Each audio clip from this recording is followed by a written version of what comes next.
Κυρίες και κύριοι, καλησπέρα σας. Απόψε είναι Σάββατο, 4 Μαρτίου του 2023. Είναι μια εκπομπή που γίνεται κάτω από ιδιαίτερες συνθήκες. Δεν βρίσκομαι δηλαδή στο γραφείο μου στην Αθήνα, είμαι στο Αγρίνιο. Να παρουσιάσουμε το βιβλίο του Καρασεβδά, ενός εξαιρετικού Έλληνα, ο οποίος αφιέρωσε τη ζωή του πραγματικά στον τόπο του, στην Αιτωλαγρανία, αλλά και στην Ελλάδα, με πολλούς αγώνες, συμμετείχε σε όλους τους πολέμους και παρουσιάσαμε μάλλον τώρα που το βλέπετε το βιβλίο εδώ στο Αγρίνιο, με διοργάνωση του Δήμου Αγρινίου, οπότε η εκπομπή θα είναι και μικρότερη και κάτω από ειδικές συνθήκες, γίνεται στο δωμάτιο του ξενοδοχείου. Υπάρχει και λιγότερη μελέτη, όπως καταλαβαίνετε, γιατί μεσολάβησε και το ταξίδι. Εν πάση περιπτώσει, ζητώ την επίοικιά σας για όσους κρίνετε την εκπομπή. Από όσα πρόλαβα να δω το πρωί που μελέτησα, ήδη υπάρχουν και δηλώσεις γι' αυτό από ανακοινώσεις από πλευράς του Υπουργείου Άμυνας της Βρετανίας, που επαναλαμβάνω παρακολουθεί ίσως καλύτερα από τον καθένα τα πράγματα, έχουν και μια μεγάλη εμπειρία ως παγκόσμια δύναμη, απεικιοκρατική δύναμη. Είναι ένα κράτος του οποίου οι υπηρεσίες και ο στρατός λειτουργούν για 4 αιώνες, ενώ στην Ελλάδα 2 και σε άλλα χρόνια 1 και σε άλλα κράτη 1. Λένε λοιπόν ότι η κατάσταση στα μέτωπα είναι δύσκολη για την Ουκρανία και γι' αυτό οι πιέσεις έχουν αυξηθεί σε όλους τους συμμάχους στο ΝΑΤΟ και στους φίλους στα κράτη της ομάδας επαφής με την Ουκρανία να επιταχύνουν τις παραδόσεις όπλων, και άρα είναι θέμα ημερών μάλλον να καταληφθεί το Μπαχμούτ. Για άλλους, πάλι για τους δυτικούς, το είχαν προαναγγείλει οι ΗΠΑ, αυτή η πόλη δεν έχει στρατηγική σημασία, προαναγγέλλοντας στην ουσία εδώ και 1 μήνα την πτώση του Μπαχμούτ. Επισκέφθηκε ο Σοϊγκού, ο Υπουργός Άμυνας της Ρωσίας, το νότιο Ντονιέτσκ, χωρίς να αναφέρεται σε ποια περιοχή πήγε. Δεν μπορούμε να πούμε αν αυτή η επίσκεψη σχετίζεται με την επικείμενη κατάληψη του Ντονιέτσκ ή με την φημολογούμενη επίθεση, εαρνή επίθεση του ρωσικού στρατού. Πάντως συνεχίζει να κρέμεται πάνω από τα μέτωπα η φήμη της εαρνής επίθεσης των Ρώσων ή της εαρνής αντεπίθεσης των Ουκρανών.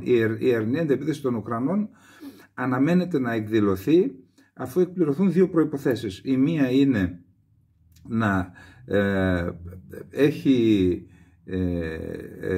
να έχουν φτάσει στην Ουκρανία κυρίως τα άρματα μάχης και τα τεθωρακισμένα οχήματα, να έχουν εκπαιδευτεί οι αξιωματικοί και οι στρατιώτες σε αυτά, να έχουν συγκροτηθεί οι τεθωρακισμένες και μηχανοκίνητες ταξιαρχίες για να μπορέσει να εκδηλωθεί η αντεπίθεση. Αυτή είναι η μία προϋπόθεση, και η δεύτερη προϋπόθεση είναι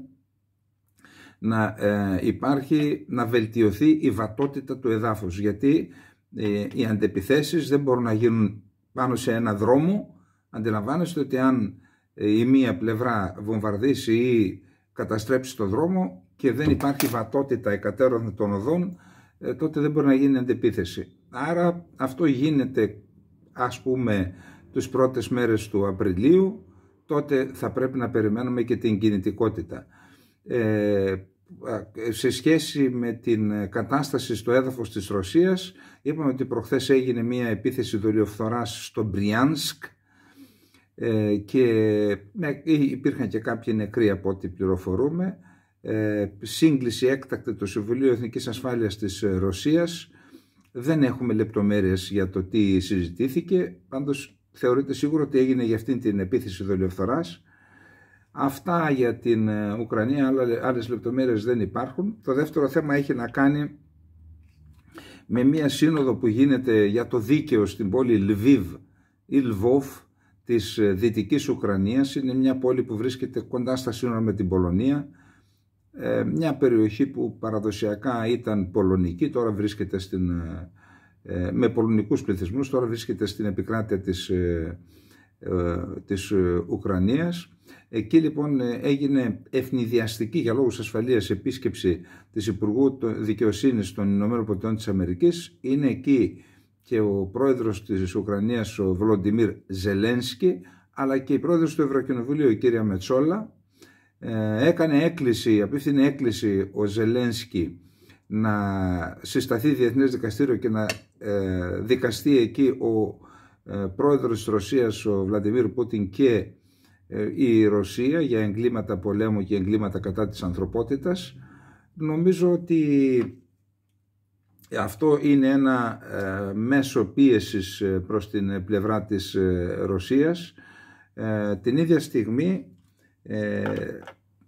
είναι σε εξέλιξη, πιθανόν και να ολοκληρώθηκε, η συνάντηση Scholz-Biden. Ο καγκελάριος της Ομοσπονδιακής Γερμανίας επισκέφθηκε την Ουάσιγκτον. Εκεί συναντήθηκε με τον πρόεδρο Biden, ο οποίος σύμφωνα με επίσημη ανακοίνωση έγινε μία εγχείρηση και του έβγαλαν ένα καρκίνωμα, κάτι τέλος πάντων, αυτό αναφέρθηκε. Εν πάση περιπτώσει, ότι το κύριο θέμα της συνάντησης των δύο ηγετών, των ΗΠΑ και της Ομοσπονδιακής Γερμανίας, ήταν τι άλλο, η Ουκρανία. Δεν υπάρχουν ανακοινώσεις για το θέμα, δηλαδή λεπτομέρειες για το τι συζητήθηκε. Πάντως δυο είναι τα βασικά ζητήματα. Ένα είναι η επιτάχυνση της παράδοσης των Leopard και το ζήτημα της παραχώρησης μαχητικών αεροσκαφών. Ένα θέμα που, παρότι επί της αρχής στην τελευταία σύνοδο του ΝΑΤΟ στις Βρυξέλλες ξεπεράστηκε ως ταμπού, παρόλα αυτά πρακτικά βήματα για την παραχώρηση μαχητικών στην Ουκρανία δεν έχουν γίνει, τουλάχιστον μέχρι στιγμής, και υπάρχει και η δήλωση του Μετβέντεφ η χθεσινή, ο οποίος είπε αν χώρες του ΝΑΤΟ δώσουν μαχητικά στην Ουκρανία, αυτό σημαίνει ότι κηρύττουν τον πόλεμο εναντίον της Ρωσίας. Όσον αφορά την Κίνα, υπήρχε κάπου ένα δημοσίευμα όπου ο γιος Biden, μια εταιρεία συμφερόντων του ιού Biden, έκανε εξαγωγή, συνεργάζεται με κινέζικη εταιρεία της αμυντικής βιομηχανίας, η οποία έκανε κάποια εξαρτήματα, νομίζω, για τα Σουχόι 35. Το αναφέρω απλά, ίσως κάπου να το δείτε. Λοιπόν, αυτά και για την συνάντηση των δύο ηγετών. Υπήρχε μια περίεργη δήλωση που ίσως κάποιος που ξέρει πολύ καλά τη Γερμανία θα μπορούσε να μας πει τι σημαίνει, ο Παντελής ο Βαζόπουλος δηλαδή, που ζει εκεί και μελετά τον γερμανικό τύπο. Ο Υπουργός Άμυνας της Γερμανίας, ο Πιστόριος, μιλώντας στο κόμμα του, στο Σοσιαλδημοκρατικό Κόμμα της Γερμανίας, το S5, είπε ότι η Γερμανία, αυτή τη στιγμή οι γερμανικές ένοπλες δυνάμεις, σε περίπτωση που δεχτούν επίθεση πονώντας τη Ρωσία, δεν μπορούν να υπερασπιστούν τη χώρα. Δήλωσε αδυναμία δηλαδή. Καταρχάς υπάρχει ένα θέμα. Πώς φτάσαμε τώρα εκεί που η Γερμανία ήταν ο βασικός συνεργάτης σε οικονομικό επίπεδο, σε ενεργειακό επίπεδο της Ρωσίας? Πώς φτάσαμε τώρα να συζητούμε για επίθεση της Ρωσίας στη Γερμανία και για την ανάγκη να εξοπλιστούν οι γερμανικές ένοπλες δυνάμεις? Ακόμα σκέφτονται και την επαναφορά της υποχρεωτικής θητείας, γιατί είπε δεν έχουμε στρατεύματα, αλλά δεν έχουμε εξοπλισμό, αλλά δεν έχουμε και στρατεύματα. Υπάρχει το ζήτημα των 100 δισεκατομμυρίων ευρώ, τα οποία θα δαπανηθούν για τις γερμανικές ένοπλες δυνάμεις. Εδώ λοιπόν, εκεί που η Γερμανία, ξέρετε, υπήρχε μια απαγόρευση στον εξοπλισμό της τις πρώτες δεκαετίες μετά τον Δεύτερο Παγκόσμιο Πόλεμο, λόγω του ότι η Γερμανία ήταν αυτή που αιματοκύλησε τον κόσμο, την ανθρωπότητα, η ναζιστική Γερμανία. Βλέπουμε ότι σταδιακά θέλουν να ξανακάνουν τη Γερμανία μια στρατιωτική υπερδύναμη. Εντάξει, απέχει πολύ από το να ξαναγίνει στρατιωτική υπερδύναμη, αλλά πιστεύω ότι, ασχέτως του ότι οι καιροί έχουν αλλάξει, τα δεδομένα έχουν αλλάξει, υπάρχουν ζωντανές μνήμες, ναι, όλα αυτά ναι, αλλά εν πάση περιπτώσει δεν θα πρέπει να ξεχνάμε ότι οι δύο παγκόσμιοι πόλεμοι ξέσπασαν με πρωταγωνιστή τη Γερμανία. Να μην έχουμε και πάλι συμμετοχή της Γερμανίας σε πρωταγωνιστικό ρόλο σε έναν τρίτο παγκόσμιο πόλεμο, που όπως είπαμε, εάν ξεσπάσει και γίνει χρήση πυρηνικών, θα σημαίνει και το τέλος της ανθρωπότητας. Κρατάμε λοιπόν τη δήλωση του Πιστόριους, να δούμε γιατί την έκανε. Επαναλαμβάνω, εγώ έχω αδυναμία, δεν ξέρω, πρέπει να ξέρει κανείς σε βάθος τα γερμανικά πράγματα για να την ερμηνεύσει. Πάντως, από μόνη της η δήλωση έχει πραγματικά πολύ μεγάλη σημασία. Ένα άλλο θέμα, θα έλεγα περίεργο, που βλέπουμε τις τελευταίες μέρες να παίζει στα μέσα μαζικής ενημέρωσης, είναι ότι στο Ιράν υπάρχουν δηλητηριάσεις, αναφέρονται δηλητηριάσεις κοριτσιών, μαθητριών. Και διάβασα σήμερα ότι, ενώ εδώ και μέρες το φαινόμενο παρατηρείται, ότι σήμερα σε 5 περιφέρειες του Ιράν, σε συγκροτήματα όπου φοιτούν, εκεί υπάρχουν θηλαίων και αρένων, όπου φοιτούν μαθήτριες και πιθανότητα είναι εστίες, εκεί παρατηρείται και πάλι δηλητηρίαση των μαθητριών. Υπάρχουν δηλώσεις επισήμων που λένε ότι ότι πρόκειται για δολιοφθορά, για μια επιχείρηση που έχει σκοπό και πάλι να προκαλέσει εσωτερική αναταραχή. Από την άλλη πλευρά, οι αντικαθεστωτικοί λένε ότι είναι μια τιμωρία του καθεστώτος στις μαθήτριες που επαναστάτησαν με αφορμή την δολοφονία από την αστυνομία ηθών της Αμίνη, της Μάσα Αμίνη, και θυμάστε ότι είχαμε επί εβδομάδες, ήταν στην ουσία το πρώτο κτύπημα που δέχθηκε η λεγόμενη Ισλαμική Επανάσταση, η Ισλαμική Δημοκρατία. Τόσο είναι και αυτό ένα θέμα που θα το παρακολουθήσουμε. Και να πάμε τώρα στα δικά μας. Και όταν λέω στα δικά μας, δεν εννοώ στα δικά μας, θα πάμε στα θέματα της Τουρκίας. Εκεί το θέμα που επικρατεί στην τουρκική πολιτική σκηνή είναι η αποχώρηση της Αξενέρ από την Συμμαχία των 6. Εδώ λοιπόν να πούμε 2 λόγια για το ποια είναι η Μεράλ Αξενέρ.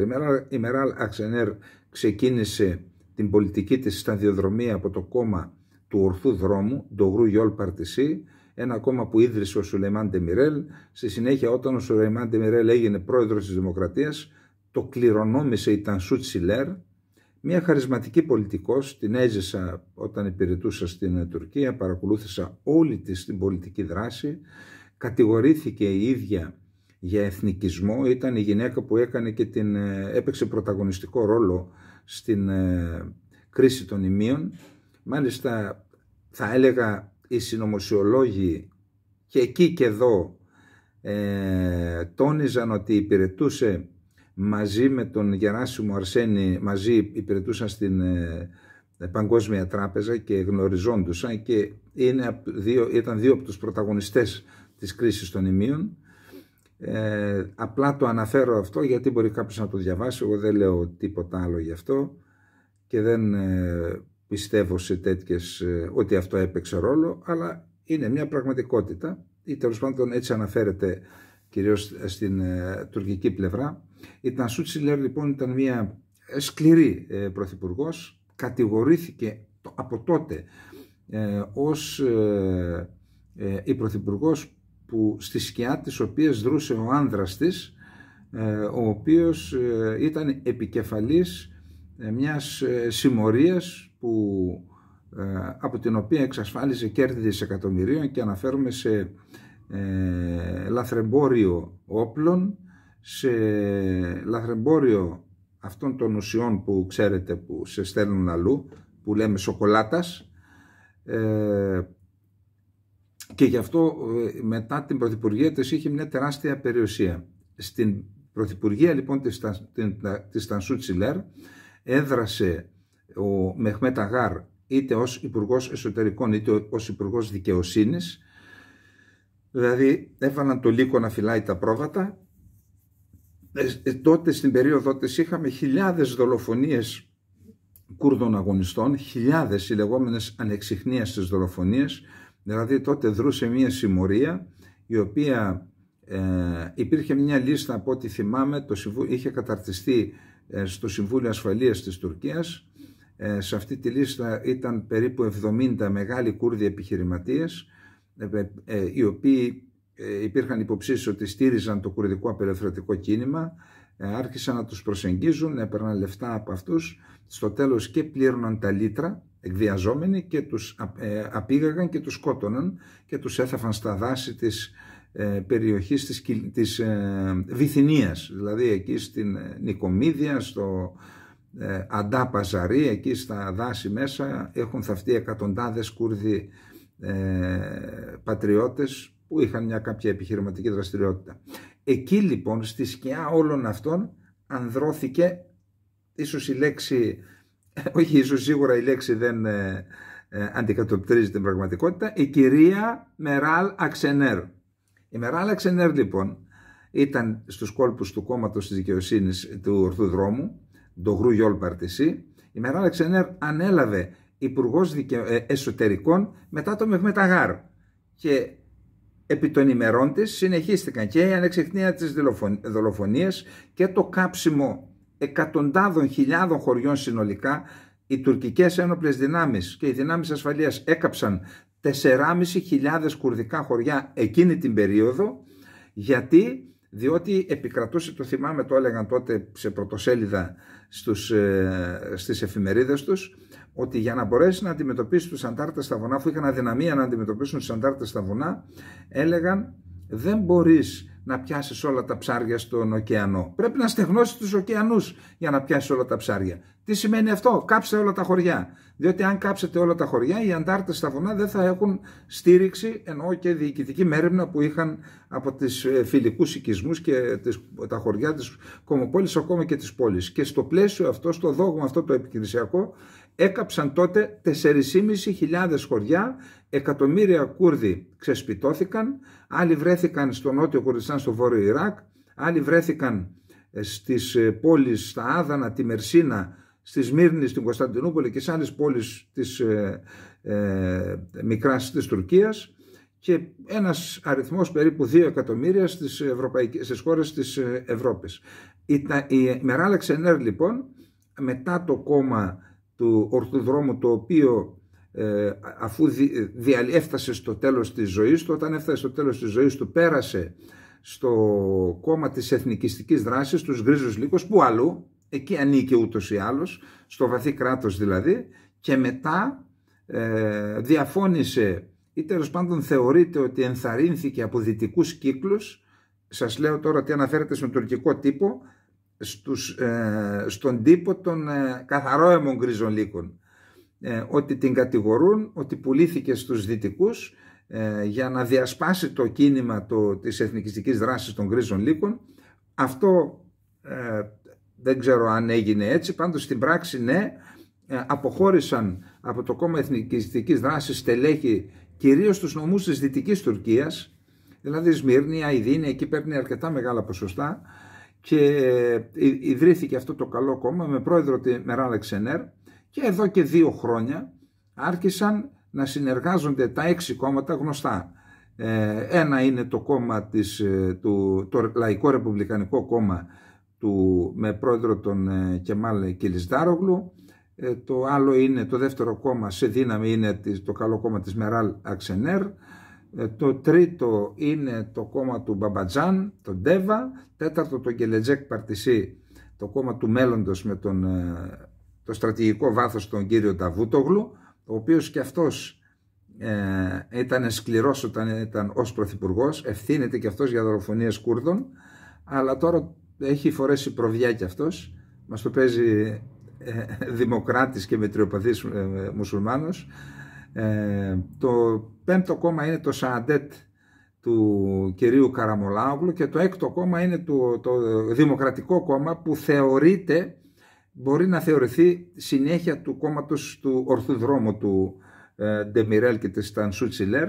Αυτοί οι 6 λοιπόν έκαναν την τράπεζα των 6, έτσι ονομάστηκε, ένα μέτωπο, και το μέτωπο του έθνους, Μιλέτ Τσεπιεσί, για να αντιπαραταθούν στο μέτωπο του λαού, που είναι το Τζουμχούρι Τιφακή, που είναι το κόμμα του Ερντογάν και το κόμμα του Ντεβλέτ Μπαχτσελή.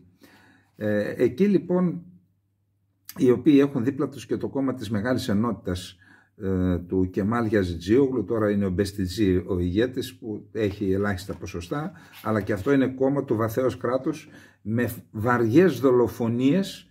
Αυτοί στελέχοι αυτού του κόμματος, της λεγόμενης Μεγάλης Ενότητας, σκότωσαν τον ιερέα Σαντόρο, τον καθολικό ιερέα Σαντόρο στην Τραπεζούντα. Αυτοί ευθύνονται για τη δολοφονία στη Μαλάτια των χριστιανών, μέσα σε αυτούς και οι Γερμανοί χριστιανοί, και για άλλες δολοφονίες που γίνονται, επαναλαμβάνω, από το βαθύ κράτος. Εκεί λοιπόν, ενώ η συμμαχία των 6, η τράπεζα των 6 υπερήχε σε ποσοστά και άγγιζε και το 50% έναντι του μετώπου του Ερντογάν, στην προχθεσινή σύσκεψη της Δευτέρας Μαρτίου, η Μεράλ Αξενέρ διαφώνησε, ενώ οι 5 συμφώνησαν να είναι υποψήφιος ο Κεμάλ Κιλισδάρογλου.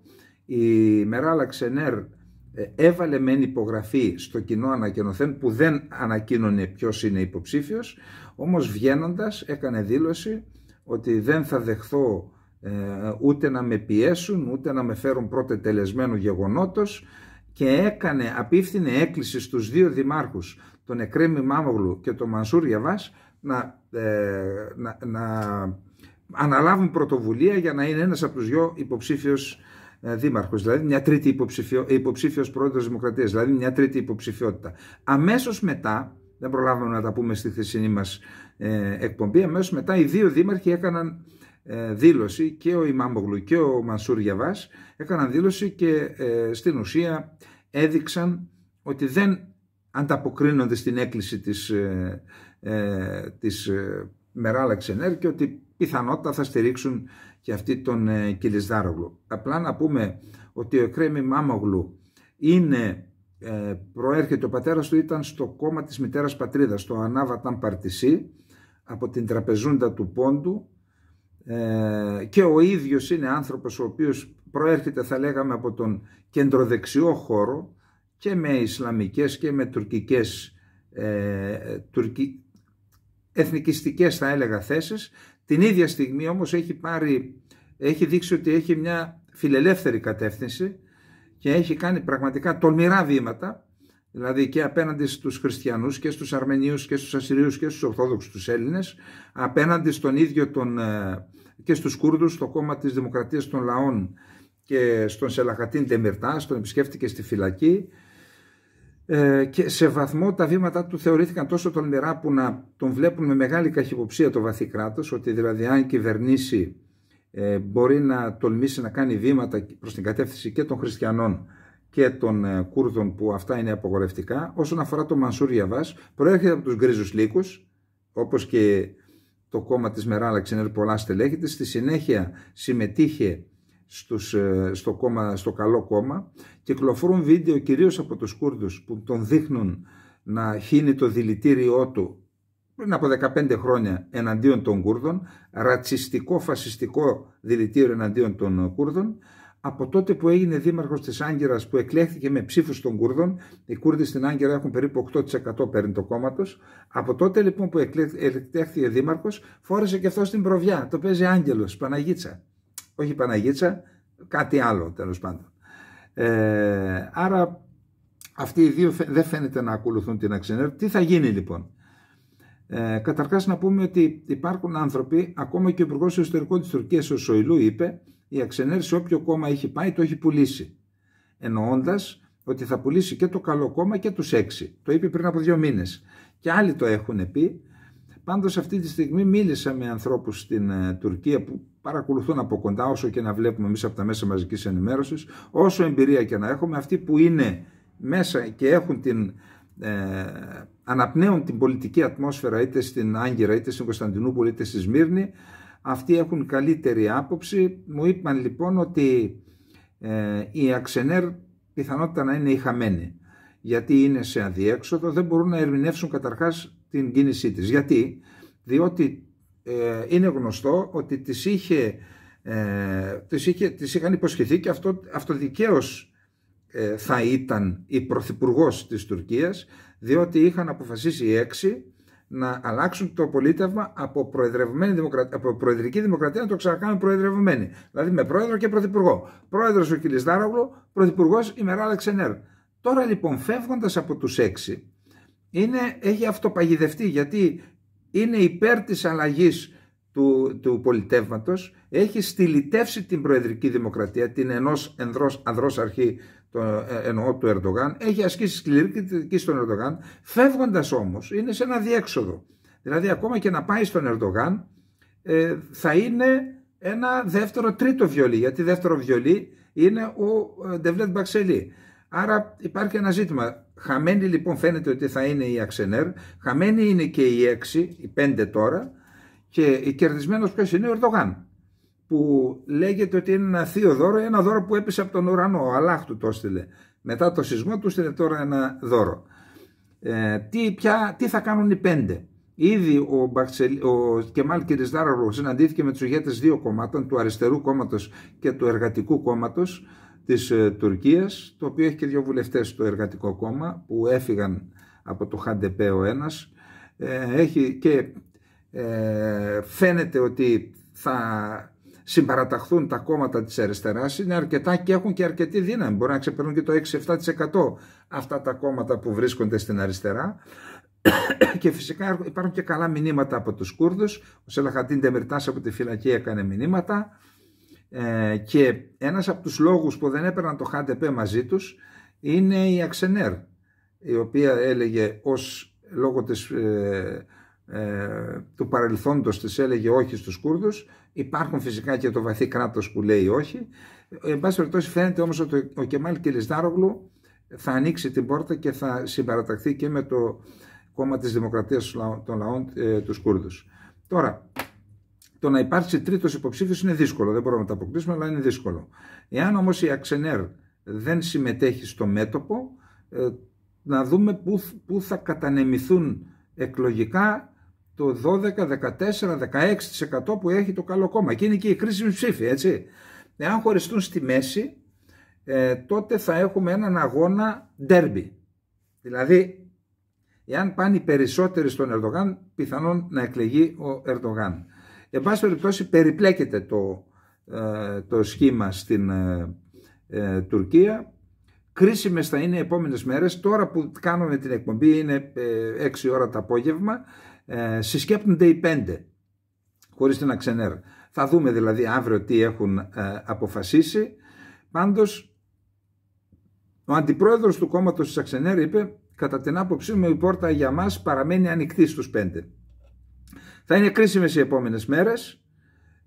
Υπάρχουν πάντως απόψεις, το είπαμε και χθες βράδυ, που λένε ότι ο Ερντογάν πιθανόν να ήξερε, είτε γιατί συνεννοήθηκε, γιατί και υπάρχουν οι άλλοι τρόποι, οι παρακολουθήσεις των τηλεφώνων, ή τέλος πάντων κοργοί και τα λοιπά, να ήξεραν, να είχαν ακούσει τι προτίθεται να κάνει η Αξενέρ, η οποία πιθανόν να πήρε και εντολή από το βαθύ κράτος, γιατί υπάρχει και αυτή η πιθανότητα να έχουμε μία πολιτική αστάθεια ή ασάφεια στην Τουρκία, και όσο υπάρχει κάτι τέτοιο αναδεικνύεται και ο ρόλος του βαθέως κράτους. Θα δούμε. Οι επόμενες μέρες είναι κρίσιμες. Θα προσπαθήσουμε να βρούμε χρόνο να παρακολουθούμε τα πάντα ή να μιλήσουμε και με ανθρώπους που γνωρίζουν και να σας ενημερώσουμε για αυτό το θέμα.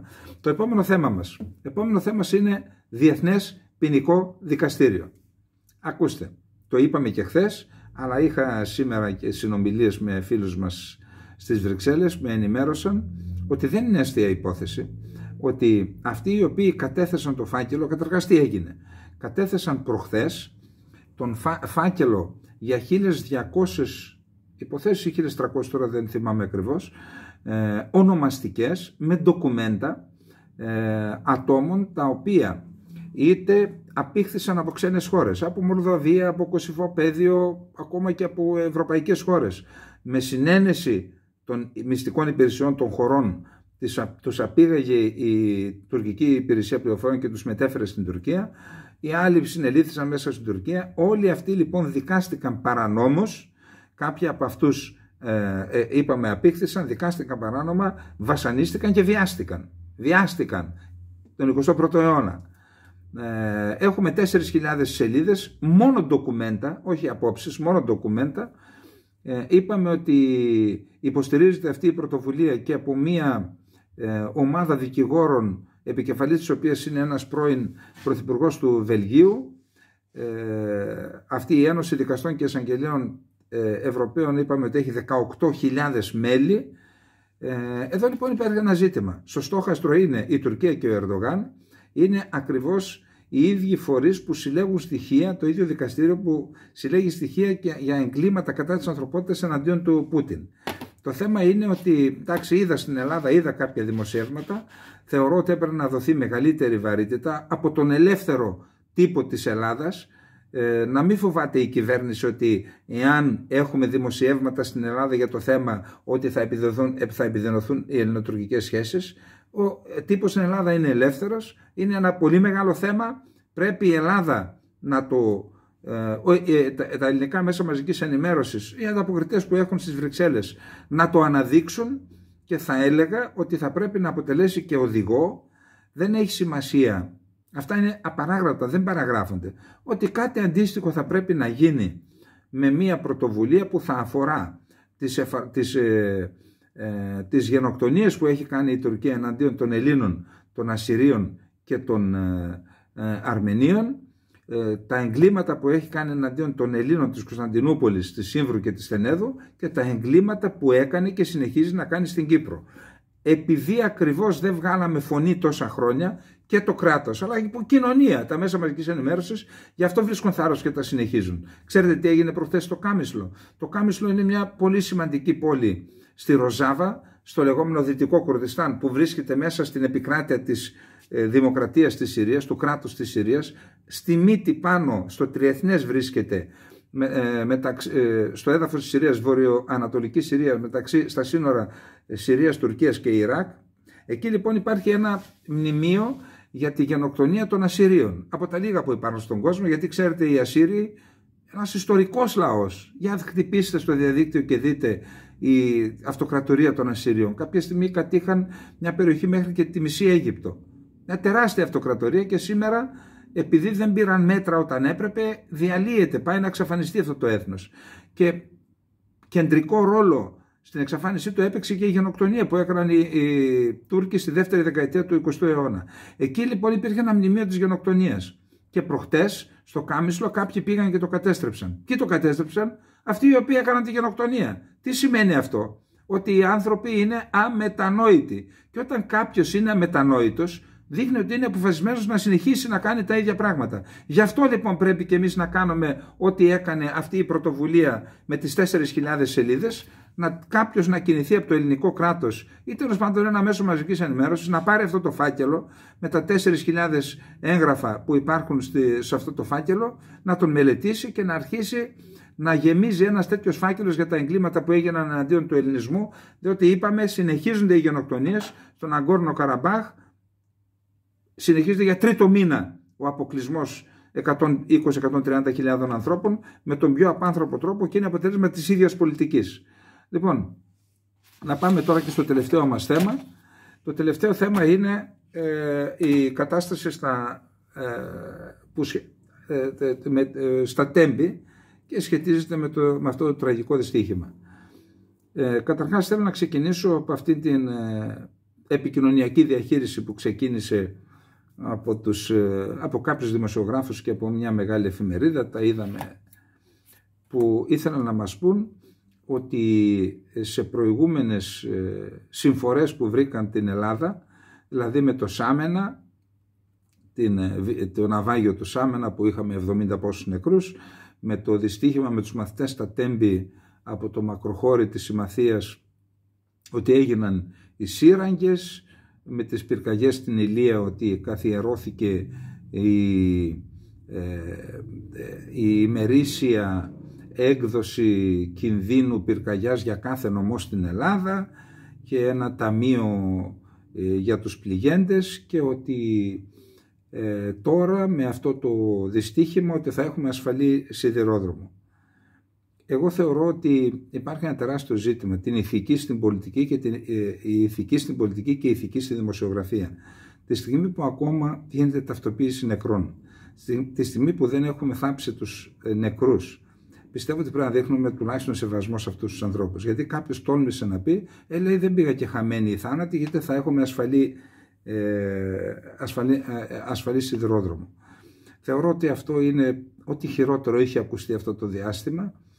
Θα έπρεπε να υπάρχει καθολική κατακραυγή όλων όσων εξτόμησαν τέτοιες αθλιότητες, αλλά και αυτών που την εμπνεύστηκαν, ξέρετε, στο Μαξίμου. Πρέπει να δείχνουμε τουλάχιστον σεβασμό στους νεκρούς. Διότι αυτό που έγινε με αυτή την επικοινωνιακή διαχείριση μοιάζει με αυτό που έκανε η Τουρκία, όχι μόνο την επικοινωνιακή διαχείριση, που όρμησαν πάνω στα χαλάσματα και ενώ είναι μέσα η σωρή των θυμάτων του σεισμού, τα πήραν και τα πέταξαν και τα έθαψαν χωρίς να φροντίσουν. Η ίδια βεβήλωση των νεκρών γίνεται και με αυτόν τον τρόπο. Λοιπόν, τώρα, επειδή υπάρχουν ορισμένα σχόλια που εδώ κάποιος, επειδή στη χθεσινή εκπομπή αναφέρθηκα στις ευθύνες του ΣΥΡΙΖΑ και είπα ότι αντί να πηγαίνω στην Hellenic Train που είναι η Ιταλή και κατά την άποψή μου ο τελευταίος που φταίει είναι η Hellenic Train, δεν φταίνε αυτή. Το θέμα της ασφάλειας αφορά αποκλειστικά το κράτος και τον ΟΣΕ. Έτσι, αποκλειστικά. Γιατί πήγαν εκεί? Και πήγαν νεαρά παιδιά, δεν έχουν, όταν αποφασίζουν κάτι, δεν παίρνουν απόψεις, παιδιά πάμε εκεί, γιατί πάμε εκεί, ποιος φταίει? Και αν φταίνουν οι Ιταλοί, γιατί δεν πάνε σε αυτούς που την πούλησαν στους Ιταλούς, γιατί δεν πήγαν στην Κουμουνδούρου? Επειδή είπα λοιπόν τη λέξη Κουμουνδούρου, το ΣΥΡΙΖΑ, κάποιος λέει γιατί λέει πας να εξισώσεις, τίποτα δεν πάω να εξισώσω. Όλοι έχουν τις ευθύνες τους. Εγώ δεν είμαι και δικαστής, αλλά ξέρω, αυτοί που κυβέρνησαν 3,5 χρόνια οι τωρινοί, οι προηγούμενοι 4,5 χρόνια. 4,5 χρόνια το σύστημα της τηλεδιοίκησης δεν λειτουργήσε. Δεν έχουν ευθύνες. Δεν έχουν ευθύνες για 4,5 χρόνια. Τι έκαναν? Και έχουν και αυτοί ευθύνες επειδή 3,5 χρόνια δεν το λειτουργήσαν. Πάντως υπάρχουν δικαιολογίες και οφείλω για λόγους δικαιοσύνης να το πω, μου λένε ότι θα λειτουργούσε το Μάιο το σύστημα. Αν λειτουργούσε το Μάιο το σύστημα, ας έπαιρναν αυξημένα μέτρα ασφαλείας μέχρι να λειτουργήσει και να έχουμε μια πιο ασφαλή μετακίνηση μέσω των σιδηροδρόμων. Εν πάση περιπτώσει, θεωρώ λοιπόν ότι πρέπει οι Έλληνες πολίτες να βγάλουμε τα κόμματα από το κεφάλι μας. Τα κόμματα έχουν αξία όταν οι πολίτες δίνουν κατεύθυνση στα κόμματα και όχι όταν παίρνουν κατεύθυνση οι πολίτες από τα κόμματα. Εν πάση περιπτώσει, ποιοι νομίζετε ότι αποφασίζουν στα κόμματα? 2-3 άτομα.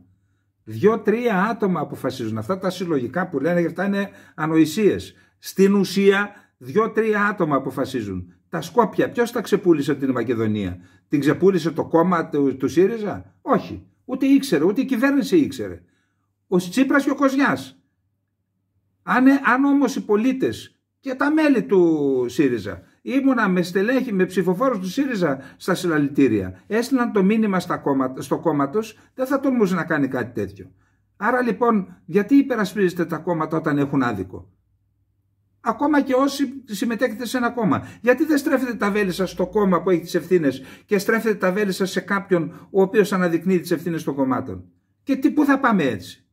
Ένα δεύτερο θέμα που θέλω να πω. Βλέπω και κάποιες κινητοποιήσεις στους δρόμους, έκαψαν και ένα περιπολικό της αστυνομίας. Καλά, δεν τρεπόμαστε λίγο? Δηλαδή, είδα και το ΚΚΕ λέει θα βγούμε στους δρόμους. Δηλαδή, λύθηκε κανένα πρόβλημα από το 1974 και δόθε που είμαστε όλους στους δρόμους? Ποιο πρόβλημα λύσαμε, μπορείτε να μου πείτε? Γιατί λοιπόν, ορισμένοι θα πείτε ότι εντάξει, καλύτερα, γιατί δεν κάνεις και εσύ μια πρόταση? Εγώ δεν μπορώ να κάνω πρόταση πώς θα λυθούν. Δεν το ξέρω το θέμα. Αλλά ξέρω ότι δεν λύνεται με αυτόν τον τρόπο, αφού το έχουμε δοκιμάσει. Ας ψάξουν οι πολίτες να βρούνε πώς θα λυθεί το ζήτημα. Λοιπόν, επίσης, ορισμένοι λένε ότι γιατί λέει δεν κάνεις ένα κόμμα, μπες μπροστά. Εγώ πιστεύω ότι αυτοί που το λένε πιθανότατα και δεν μ' αγαπάνε, να πω αυτή τη λέξη. Τι θα πει αυτό τώρα? Δηλαδή ποιος, από πού και σπου ένας άνθρωπος που δεν έχει σχέση ποτέ με την πολιτική και με τα κόμματα θα ξεκινήσει να κάνει ένα κόμμα για να κάνω τι? Να κάνω πράγματα που συχαίνομαι? Τι είναι αυτό το πράγμα? Να βγεις μπροστά και άλλος να σε χειροκροτεί και από πίσω να σε μουτζώνει? Αυτή είναι η πολιτική. Εγώ δεν πιστεύω σε αυτή την πολιτική, ούτε πιστεύω στους σωτήρες, ούτε και στα κόμματα που έχουν ηγετικές προσωπικότητες. Και δεν θεωρώ ότι εγώ είμαι ότι είμαι αρμόδιος για κάτι τέτοιο. Εγώ πιστεύω σε μια άλλη πολιτική. Μια πολιτική όπου θα να αποφασίζουν οι πολίτες, όχι οι ηγέτες. Να σας πω κάτι. Ο καλύτερος ηγέτης, με βάση τη λογική κάποιον, να βγει μπροστά και να ξεκινήσει να κάνει κάτι. Όταν όλοι, ξέρετε, έχουν το κουμπί τους. Αν σε απειλήσουν για το παιδί σου ή για κάτι άλλο που αγαπάς, τι θα κάνεις τότε? Και τι θα κάνουμε δηλαδή? Κάθε φορά θα περιμένουμε έναν ηγέτη και όταν αυτός ο ηγέτης μας απογοητεύει μετά ξανά? Όχι τέτοια πράγματα. Πρέπει να αλλάξει το σύστημα. Πρέπει να συναποφασίζουν οι πολίτες, διότι τότε, αν υπάρχουν δυνάμεις, είτε εσωτερικές είτε εξωτερικές, που θέλουν να εκβιάσουν, δεν μπορούν να εκβιάσουν 10 εκατομμύρια πολίτες. Πώς θα τους εκβιάσουν? Αυτή είναι η άποψή μου. Και σταματήστε να λέτε τώρα ακόμα και δεν με νοιάζουν αυτά. Να το ξεκαθαρίζουμε, έτσι. Και λοιπόν,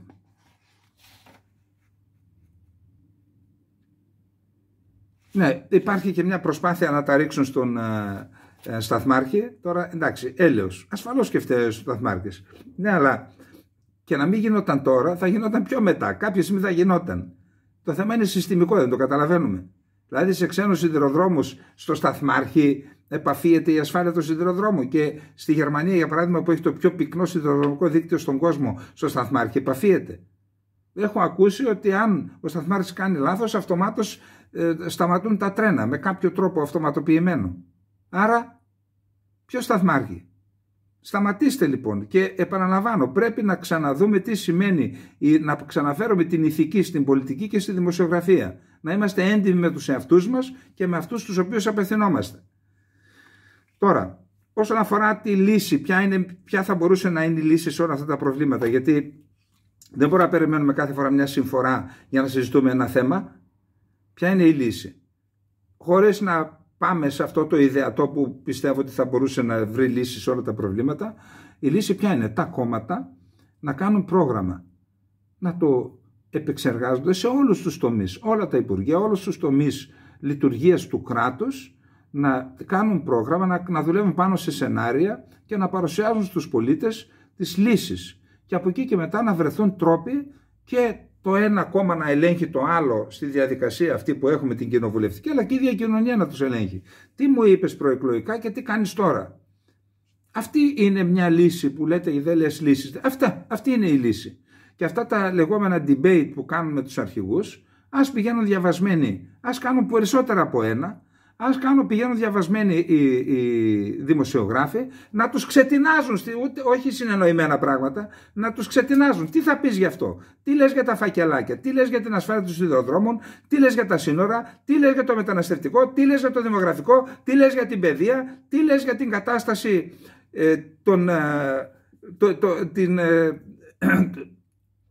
των πανεπιστημίων και αυτή την ανομία που υπάρχει μέσα στα πανεπιστήμια? Τι λες γι' αυτό? Τι λες?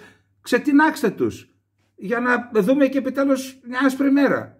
Όταν τους στείνετε εκεί και γίνεται αυτό που δεν το βλέπει και κανένα στο τέλος, πώς περιμένουμε την επόμενη μέρα να έχουμε βελτίωση σε αυτή τη χώρα? Το είπαμε και στην προχθεσινή μας εκπομπή. Δεν γίνεται από το 1974 μέχρι τώρα οι βασικοί δείκτες να πηγαίνουν από το κακό στο χειρότερο. Κάτι φταίει. Αλλάξτε το. Λοιπόν, επαναλαμβάνω, ζητώ την κατανόησή σας και την επίοικη κριτική σας για την απόψινή εκπομπή. Δεν ήμουν αρκετά προετοιμασμένος. Όσο μπόρεσα να προετοιμαστώ, να μοιραστώ μαζί σας τις απόψεις μου. Λοιπόν, αυτά, και εύχομαι ένα καλό Σαββατοκύριακο σε όλους. Όσο μπορεί να είναι καλό, όταν το μαύρο σύννεφο του πένθους είναι ακόμα πάνω από την πατρίδα μας. Καληνύχτα σας.